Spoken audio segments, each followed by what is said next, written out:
I felt, in a way, brainwashed. There was a lot of like compulsive behavior, like how many girls can I get to come home from the club with me? How young can I go without going under 18? Let me tell you the story of a pathetic man. Truly, one of the most pathetic men in history. When the gates of Hugh Hefner's legendary Playboy Mansion swung open for police, what they found inside wasn't the glamorous party paradise the world had been sold. Well, after I got invited to that first party, they take a Polaroid of you when you go and they grade it A, B, C, or D. Obviously, like A is the people they want to invite back to every party. B is like, you get invited to the big parties. It painted a shocking picture of secrecy, scandal, and scenes that will make you question everything you thought you knew about the man behind the bunny logo. Once I left the mansion, I went into therapy for about 5 years, and I realized that the place messed me up more than I thought it did. So I think, it's time to tell the truth and tell people really what went on there. But what actually was found in the mansion? Let's find out. Hugh Marston Hefner was born on April 9th, 1926 in Chicago, Illinois, to strict Methodist parents who treated affection like a crime. Hugging, forbidden, movies, absolutely off limits. Anything remotely as Yule, a moral sin that could earn punishment. From the outside, it looked like an ordinary conservative upbringing, but insiders suggest it was far more sinister. Some biographers hint that Hefner's parents instilled a sense of fear, control, and secrecy that would echo through the rest of his life. Imagine growing up in a home where curiosity was criminalized, yet your mind was buzzing with forbidden thoughts. For young Hugh, rebellion wasn't just a choice, it was survival. Of someone who the world held up in the highest esteem, who turned out to be disgusting, sad, and pathetic. Even as a child, he secretly drew risque sketches of women, hiding them from prying eyes. Friends and childhood acquaintances later claimed that Hefner's obsession with female imagery began unnervingly early, almost like a compulsion, a private world where he could escape the cold, authoritarian walls of home. By the age of 16, heartbreak struck in the form of a girl named Betty, but some who knew him at the time insist this personal trauma went deeper than teenage sorrow. The gossip goes that Betty's rejection ignited a darker side of Hefner, one that craved control and adoration from women, planting the seeds for the power dynamics that would later define the Playboy empire. Hefner's intelligence was undeniable, IQ of 152, but his school performance was mediocre, a mismatch that frustrated teachers who couldn't contain his restless mind. At Sear Elementary, he created comic books starring himself as a daring, heroic figure, a kind of early manifesto of the persona he would one day project to the world. By high school at Steinmetz, he was already shaping his public image. Founding the Steinmetz trumpet in 1943, he blended biting commentary with humor, a skill some now say hinted at the manipulation and charm he would later use to build his empire. He joined the band, ran for student council, and performed wherever he could. But behind the scenes, whispers suggest that his obsession with attention, especially from women, was already forming into a personal strategy. How did Hugh Hefner become the person he was? Hugh's mom never said, when Hugh Hefner was a child, Hugh's mom never said, "I love you," never hugged him. Even decades later, Hefner wouldn't let go of Steinmetz. In 2010, he donated $7,500 annually to the school paper to print in color. And in 2016, he threw himself into a censorship dispute, defending the right to publish controversial content. On the surface, it looked like generosity, but critics argue it was a way to immortalize his influence, a symbolic claim over a place that had shaped him when the world seemed intent on shutting him down. Then came June 1944. And the Army. Officially, Hefner trained at Fort Hood, Texas, earned a sharpshooter badge, and stayed behind the desk in Maryland, never seeing combat. But gossip from old military newsletters and anecdotes from fellow soldiers paint a more eyebrow-raising picture. Hefner reportedly spent his Army years chasing women around Washington, leveraging his position to charm secretaries and officers alike, all while sketching cartoons that sometimes crossed moral boundaries, even for military standards. Some historians speculate that these early exploits, mixing flirtation, manipulation, and artistic talent, were the first public glimpses of the control-driven persona that would later dominate Playboy. Hefner himself admitted that avoiding combat was a lucky break, but one can't help but wonder, was it really luck or a carefully nurtured knack for navigating rules, bending boundaries, and getting what he wanted without facing consequences? Hugged him. Hugh Hefner was so emotionally stunted as a child, his parents took him to a psychologist who said he's socially immature and emotionally deficient, and the solution that the psychologist gave was for his mother. Even then, the seeds of scandal, manipulation, and the blurred lines between charm and coercion were already sprouting. It was the perfect storm. A brilliant but emotionally starved boy, a world obsessed with control, and a society hungry for glamour. By the time Hefner left the army in 1946, the man who would redefine sex, media, and celebrity scandal was ready. And some would later say, born to push the limits of power, pleasure, and secrecy. After leaving the army, Hefner wasted no time. In 1946, he enrolled at the University of Illinois, majoring in psychology with minors in creative writing and art, but his studies were just the tip of the iceberg. Some classmates whispered that he wasn't just learning, he was scheming, already mapping out a world where charm, sex, and influence could be weaponized. Within 2.5 years, he had finished his degree faster than anyone expected. While editor of the campus humor magazine, Shaft, he introduced a risque co-ed of the month section. The conservative campus gasped, but Hefner was already testing the appetite for a brand that blurred the line between sophistication and scandal. By 1949, he briefly attended Northwestern for grad school, but he dropped out in dramatic fashion after writing a paper attacking America's restrictive sex laws. He wasn't interested in rules. He was interested in breaking them, in shaking the establishment to its core. That same summer, he studied at the Chicago Art Institute, honing a deadly combination of words and visuals, skills he would later use to mesmerize a generation. One of the things about my life that sets it apart to some extent is that there's never been any hypocrisy in it. I am who I appeared to be. In 1952, Hefner joined Esquire, earning a modest $60 a week. But when he asked for a $5 raise, the magazine said no. He quit on principle. Bold moves were his signature. Mortgaging his own furniture for $600, he raised another $8,000 from 45 investors, including $1,000 from his skeptical mother, who apparently didn't fully believe in his dream, but couldn't resist backing her son's audacity. Some insiders suggest that even then, Hefner had the charm and cunning of a man who could bend anyone to his vision. Originally, the magazine was almost called Stag Party, but legal threats forced a last-minute change. And thus, Playboy was born. The first issue was cobbled together in Hefner's tiny Hyde Park kitchen and hit the stands in December 1953. There wasn't even a date on the cover. Hefner wasn't sure there would be a second issue. The cover? A nude Marilyn Monroe from 1949, years before she became a superstar. She never posed for Hefner, never met him, but the image of her on red velvet, eyes closed, lips parted, became instantly iconic. Nearly 54,000 copies sold at 50 cents each, signaling that the public was ready for Hefner's intoxicating mix of glamour, scandal, and sophistication. But Playboy wasn't just nudity. It was jazz, literature, sports, and even Sherlock Holmes. It was culture with a wink, a game of seduction for the mind and body. Today, originals sell for over $100,000, a testament to its legendary status. Magazine have the opposite of arrested development. Now here, first of all,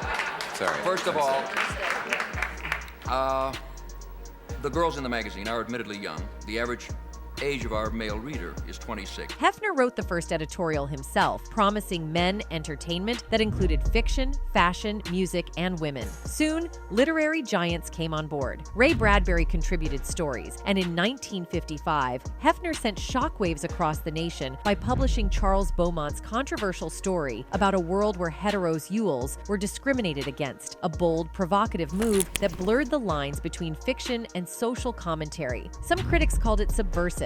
Hefner called it visionary. That same year, he gave comedian Dick Gregory his first big break. By now, Playboy was selling 100,000 copies a month, but the real battles were only beginning. In 1955, the U.S. Postal Service tried to label the magazine obscene. Hefner fought back in court, winning the right to publish and paving the way for full-color printing and rapid expansion. By 1959, he launched Playboy's Penthouse, a TV show that felt like stepping into a hedonistic, star-studded party at his own apartment. Sammy Davis Jr., Ella Fitzgerald, and other luminaries were regulars, turning Hefner's lifestyle into a spectacle the world couldn't stop watching. The Playboy Mansion, the legendary lair of glamour, excess, and controversy, was slowly taking shape. And behind the velvet curtains, the seeds of scandal, power plays, and hidden indulgence were already being sown, setting the stage for decades of intrigue that would make Hollywood gasp and the world whisper. Playboy has done as much as any mass media in terms of trying to accomplish exactly that.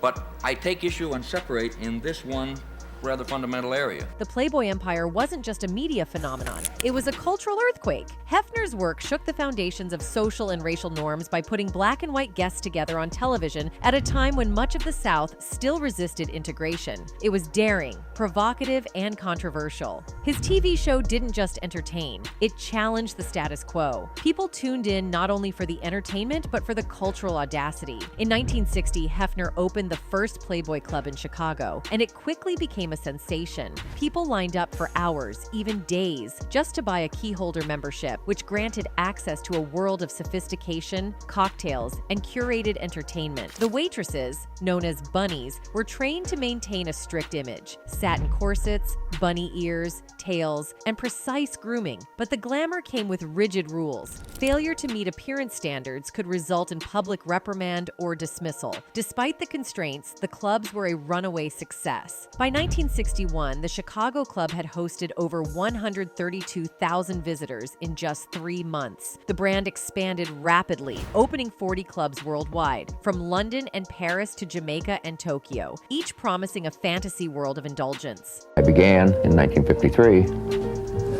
The dream was relatively small. I just wanted to do a magazine that I believed in, and it would be successful enough so I could keep doing it. Amid the glittering success, Hefner articulated his ideas in the infamous Playboy philosophy of 1962, a sprawling 250,000-word manifesto championing free speech, sexual liberation, and liberal social policies, including abortion rights. Admirers hailed him as a visionary thinker who fused intellect with sexuality. Critics, particularly feminists, argued that the philosophy merely intellectualized misogyny, cloaking exploitation in high-minded language. Protests erupted outside clubs and studios, and a growing number of former employees came forward, revealing the harsher realities behind the glamour. Bunnies and young women subjected to demeaning rules, harassment, and even AC, lurking beneath the polished surface. Financially, Hefner was unstoppable. In 1964, Playboy went public at $120 million.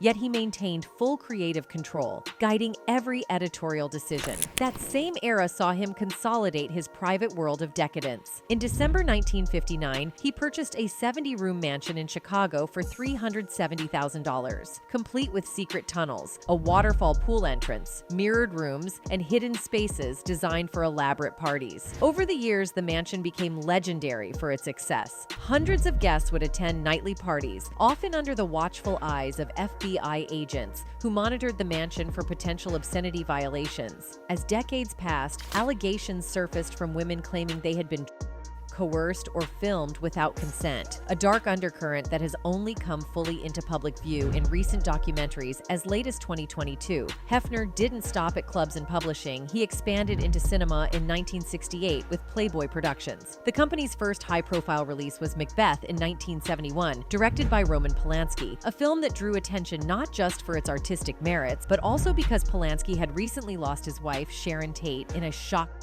Over the next decade, Playboy Productions released more than 20 films, including notable entries like St. Jack in 1979, cementing Hefner's role as a cultural provocateur in multiple media. I think Playboy clearly was a personal wish book and became very quickly a kind of a handbook for a lifestyle for the urban man. Yet behind the empire, Hefner's personal life was turbulent. He had married Millie Williams in 1949, keeping his vows of fidelity, only to discover during his army service that she had been unfaithful. The revelation devastated him, and in a gesture of guilt and compromise, Millie allowed him to sleep with other women, but it couldn't save the marriage. They divorced in 1959, leaving 2 children, Christy and David. The early betrayal and heartbreak seemed to fuel Hefner's later audaciousness. He became more fearless, more scandalous, and more determined to build a world defined by indulgence, fantasy, and absolute control. Hefner threw himself into the lifestyle he promoted. The Chicago Playboy Mansion became the epicenter of excess.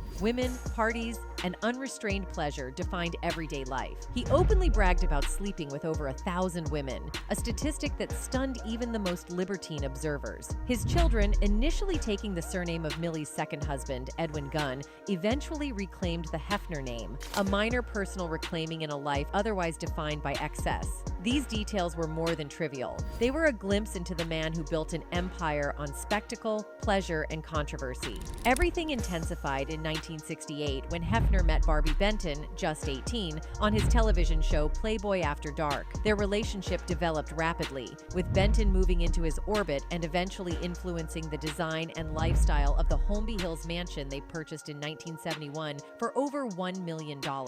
This mansion would become the iconic Playboy Mansion. Waterfalls, secret rooms, a private zoo, and the infamous grotto where wild parties raged nearly every night. Celebrities like Mick Jagger, Warren Beatty, and even Hollywood royalty were regular visitors. Benton, who helped design parts of the estate, described her years with Hefner as the best of her life. Yet she couldn't ignore the darker realities, the endless parties, the manipulation, and Hefner's unrelenting pursuit of sexual conquest eventually drove them apart in 1976. Well, I think that what sets Playboy apart is the fact that it isn't just based on skin. It is an attempt to incorporate into the fabric of society.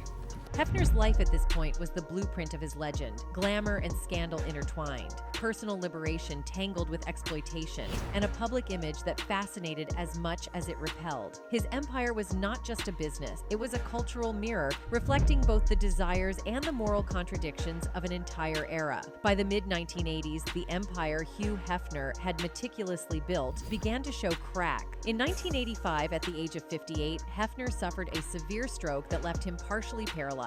The health scare forced him to confront mortality and reevaluate his life choices, at least temporarily slowing the whirlwind of excess that had defined his existence. A source tells ET Hefner had not been well for the last year, and as far back as 2006, Hefner always traveled with a physician wherever he went. 4 years later, Hefner married Kimberly Conrad, a 26-year-old playmate he had met during her 1987 photo shoot. Their union produced 2 sons, Marston and Cooper, and for a brief period, Hefner attempted a more traditional life. Yet the shadow of his old ways lingered. By 1998, Hefner and Conrad were living separately, though the marriage remained legally intact. Conrad later revealed that their marriage had been less about love and more a reaction to fear and vulnerability after his stroke. Even after their eventual divorce filing in 2010, the two remained in close proximity, Conrad living next door, maintaining a facade of family cohesion for the sake of their children.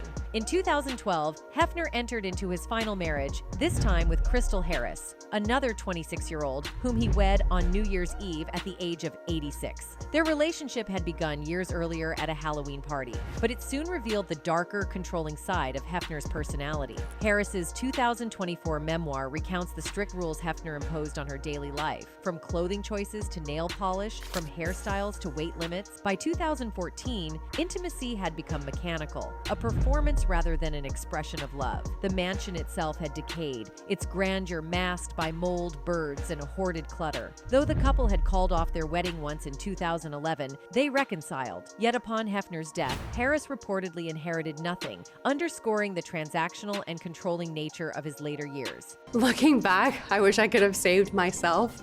Now at 37, thinking back to myself at 21, I wish I could have saved myself because there are things I'm still healing from. Tragedy often seemed to orbit the Playboy empire. In 1975, Bobby Arstein, Hefner's secretary, died by suicide in a Chicago hotel at just 34. Her death coincided with a government investigation into Dr. G use within the Playboy circle. Arstein had been sentenced to 15 years for helping transport, and Hefner believed authorities had sought to pressure her into betraying him. Glamour and hedonism masked a darker undercurrent, one where indulgence came with danger and despair. The 1970s and 1980s brought further scandal. Adrienne Pollock died of an overdose in 1973, a grim footnote to the empire's rise. In 1980, Dorothy Stratton, recently crowned Playmate of the Year, was murdered by her jealous husband at just 20. Hefner was heavily criticized for putting her in harm's way and even published her nude photographs posthumously without her family's consent, prompting legal action from her mother and sister.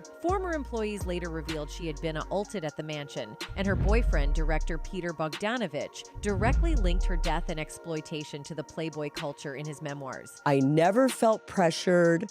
I never felt like That's why I don't understand how these people were in the same house I was, but I never saw any of that stuff. By the 1980s, multiple women came forward with allegations of assault, some claiming they had been underage when used. Dr. G's were reportedly omnipresent, and the mansion became a space where fear coexisted with indulgence. Crystal Harris later disclosed that Hefner had amassed thousands of compromising photographs, which she destroyed after his death. Former staff recalled incidents of SA on sleeping women, and twin sisters living at the mansion alleged Hefner refused to use protection, resulting in one becoming pregnant. What had once been a symbol of glamour had devolved into a site of exploitation and coercion. Another disturbing layer of Hefner's world involved his personal physician, Mark Saganor. In the 1970s and 1980s, Saganor reportedly ran secret shadow mansions, promising fame to young women, but instead subjecting them to sexual exploitation at private parties. His daughter later described the operations as predatory. Rumors circulated about the closeness of Hefner and Saganor,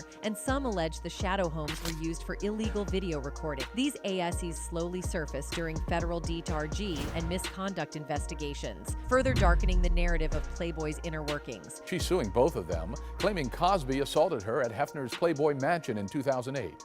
Goins alleges Cosby and assaulted her, and that Hefner either knew or should have known what was taking place. The centerpiece of this lifestyle was the Playboy Mansion itself, purchased in 1971. A 1927 Gothic-style estate transformed into a playground of indulgence. It boasted waterfalls, a grotto, hot tubs, secret hallways, gyms, tanning beds, and even a private zoo. Yet years of relentless parties and neglect left the mansion deteriorating by the 1980s. Despite its decay, Hefner maintained its mystique until 2016, when he sold it for $100 million to a neighbor, securing a life tenancy until his death in 2017. Playboy as a publication reached its zenith in November 1972, selling over 7 million copies. In 1976, a landmark interview with presidential candidate Jimmy Carter, in which he admitted to adultery in his heart, caused shockwaves and bolstered magazine sales. Playboy wasn't merely about nudity, it became a cultural hub, publishing in-depth interviews with figures like Martin Luther King Jr., John Lennon, and Malcolm X. Hefner's empire expanded beyond print. Playboy Records launched in 1971, producing hits like Barbie Benton's show and Tell in 1974, and a Playboy casino opened in Atlantic City in 1981,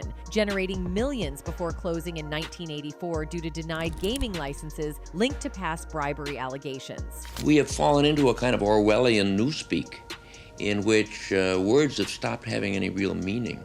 And I think that when somebody says that a nude in Playboy or a bunny waitress in the club is exploitation, that's a political point of view. Behind the glitz, fame, and innovation, Hefner's world was increasingly defined by shadows. Parties and pleasures, mass control, exploitation, and scandal. The fantasy empire he had built, a utopia of glamour, sex, and intellectual bravado, was inextricably entwined with fear, AC, and moral compromise. By the end of his life, the Playboy legend was both celebrated and condemned, a reflection of excess and human complexity at its most extreme. Fall of Hefner's casino empire was just the beginning of Playboy's decline. By the 1990s, print sales were plummeting, but under his daughter Christie's leadership, the company moved online. Playboy.com launched in 1994, followed by the Playboy Cyber Club in 1995, with videos and chat room. In 2011, they even released the full archive on iPad, bending Apple's rules. Christie had seen the internet's potential early, keeping the empire alive in a rapidly changing world. She officially became CEO in 1988, while Hefner stepped back to focus on his creative whims. In 2005, Hefner found new fame starring in The Girls Next Door, a reality show documenting life inside the mansion with his girlfriends Holly, Bridget, and Kendra. 6 seasons later, millions had watched, but behind the cameras, the women later revealed a far less glamorous truth. Well, they arrived at a very appropriate time for me. I was going, I'd been with Holly, Bridget, and Kendra for several years. Hefner's health also faltered. In March 1985, at 59, he suffered a stroke he blamed on the stress of a book about the playmate Dorothy Stratton. The stroke forced him to sell Big Bunny, his infamous $5.5 million private jet bought in 1969. It wasn't just a plane. It had a disco floor, cinema, sleeping space for 16, and a spotlighted Playboy Bunny logo, a flying monument to his excess. Hefner claimed he was slowing down, quitting smoking and trying to live healthier, but the truth was more complicated. Even into his 80s, he threw wild parties, relied on Viagra to maintain intimacy with multiple women, and clung to his hedonistic lifestyle. Meanwhile, the Playboy empire was crumbling. Casinos in the US and UK closed, and money was drying up. By June 2016, whispers of Hefner's decline grew louder. Some suspected dementia. That same year, he sold the Playboy Mansion for $100 million to 32-year-old Darren Metropolis, whose father owned Hostess brand. Bought in 1971 for $1.1 million, the 22,000 square foot estate with its zoo license, game room, and famous grotto had fallen into disrepair. The deal allowed Hefner to live there for life, with Playboy paying $1 million a year in lease back. Critics wondered if he was too weak to leave, as the man who once ruled parties rarely left his bedroom. Metropolis had purchased the house next door in 2009 for $18 million, planning to merge the properties into a massive estate after Hefner's death. The Playboy Mansion is on the market for $200 million, with Hugh Hefner included in the sale. A Trump property in New York sells for $21 million, and an Arizona estate lists for a record $35 million. Hefner died on September 27, 2017 at 91 from a severe E. coli infection that led to septicemia, passing at the mansion surrounded by family. But the most controversial detail of his death lay in his burial. In 1992, he had spent $75,000 to secure a crypt next to Marilyn Monroe, Playboy's first cover model in 1953, shown nude without her consent. Hefner never met her, but he was obsessed, even in death. Monroe, who died in 1962, had a grave often smeared with lipstick marks from fans. Many found it disturbing that Hefner had chosen to lie beside her, a final act of objectification cementing his lifelong obsession with women, fantasy, and control. And for a very long time, I had a great deal of trouble answering those kinds of critics because I didn't know how to answer, because it was perfectly clear that we don't exploit the human beings that are involved. Hefner's funeral was private, his casket closed, a final statement seemingly designed to tie his legacy to Marilyn Monroe, the woman who had launched his $200 million empire, even though she never consented. But decades after his death, his world of control and manipulation continued to surface. In January 2022, the documentary series Secrets of Playboy sent shockwaves, revealing that Hefner may have faked illnesses to control women. Crystal Harris, his third wife from 2012 until his death in 2017, detailed in her 2024 memoir how Hefner feigned back pain and hearing loss to keep her compliant. She was forced to follow strict rules, bleach her hair,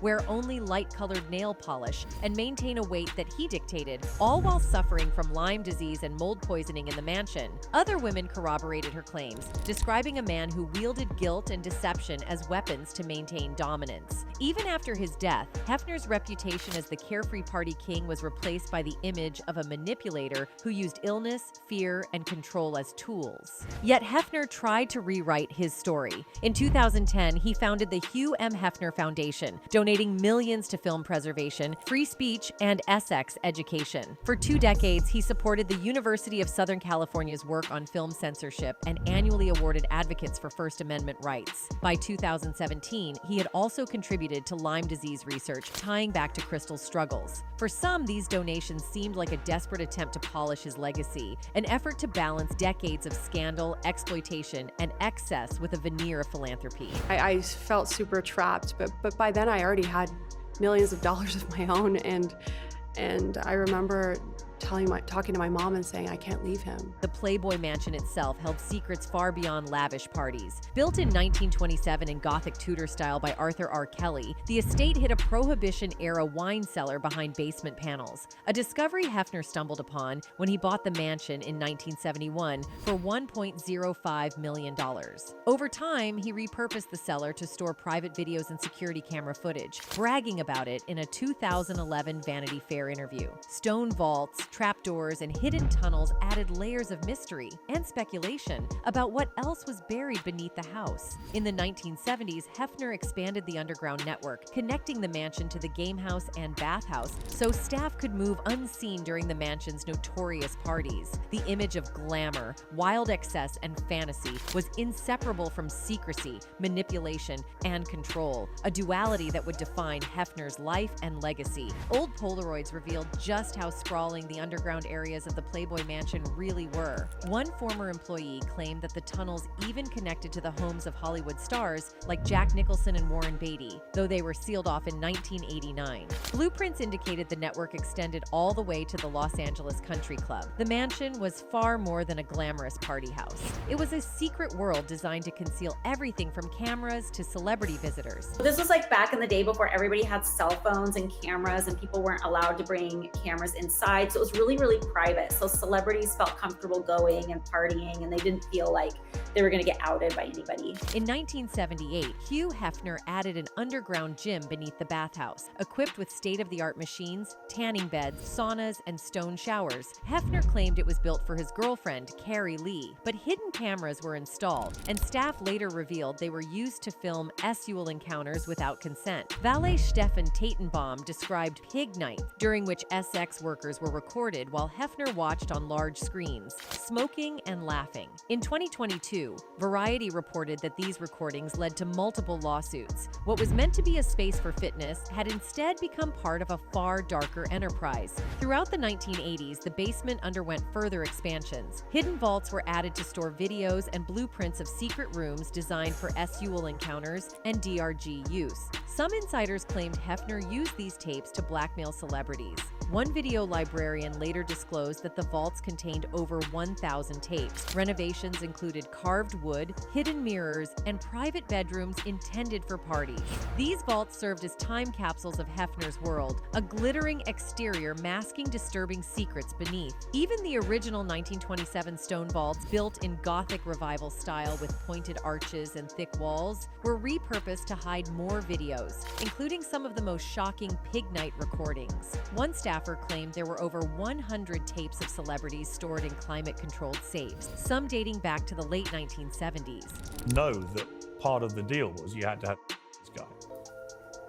I didn't know at first what was going to happen, especially that first night, because even after Hefner's death in 2017, the shadows of his empire refused to fade. The 2022 documentary Secrets of Playboy pulled back the curtain on a side of Hefner few had seen. It revealed that he had installed hidden cameras throughout the mansion, recording women during parties and in private spaces without their knowledge. Former girlfriend Sandra Theodore claimed that Hefner used these recordings as leverage, creating what she described as a mountain of revenge porn to manipulate women and maintain control over his social world. Insiders reported that cameras were placed in bedrooms, bathrooms, and other private quarters, with live monitors allowing Hefner to surveil almost every corner of the mansion. Far from the free love icon he projected on television, these revelations painted him as a man who weaponized power, wealth, and secrecy to entrap those around him. The documentary further suggested that Hefner's influence extended beyond the main mansion. During the 1980s, he allegedly oversaw a network of shadow mansions across Los Angeles.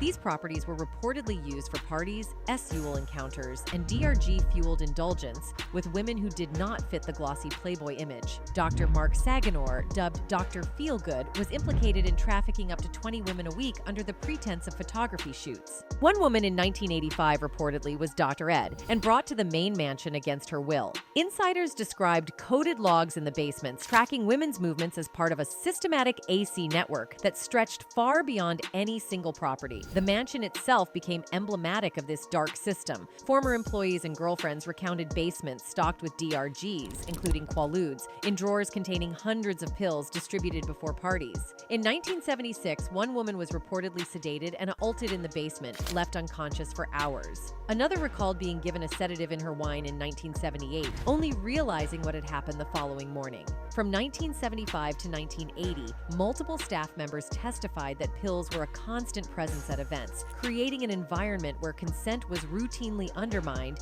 and the veneer of glamour masked exploitation. Even Hefner's long-running battle with legal authorities reflected the duality of his life. FBI files hidden within the mansion revealed that agents had monitored Hefner as far back as the late 1950s and early 1960s, suspecting Playboy of violating obscenity laws, particularly after publishing risque photos of Jane Mansfield. In 1963, Hefner was arrested but ultimately won his case, dodging serious penalties. Memos to J. Edgar Hoover suggested the government even considered wiretaps, highlighting how Playboy had navigated the legal system from its earliest days, balancing public scandal with careful evasion. After his death, legal repercussions continued to emerge. In 2018, former Playmate Susie Krabacher sued Hefner's estate, claiming she had been assaulted in 1980, an incident allegedly captured on basement cameras. She was far from alone. By 2022, over 10 lawsuits had been filed, including a high-profile class action suit by 5 women seeking $10 million.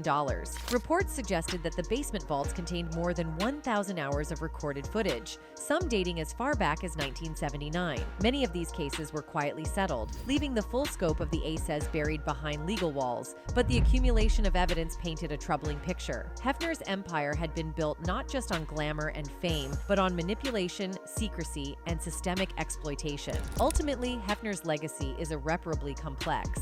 While he pioneered conversations about sexuality, free speech, and cultural openness, the stories emerging from the Playboy Mansion reveal a darker truth. Beneath the glittering parties, celebrity guests, and iconic magazine covers lay a world of coercion, surveillance, and AC, reminders that the man who sold a fantasy to millions also presided over a reality that many endured in fear. That's it for today. See you in the next video. Until then, goodbye.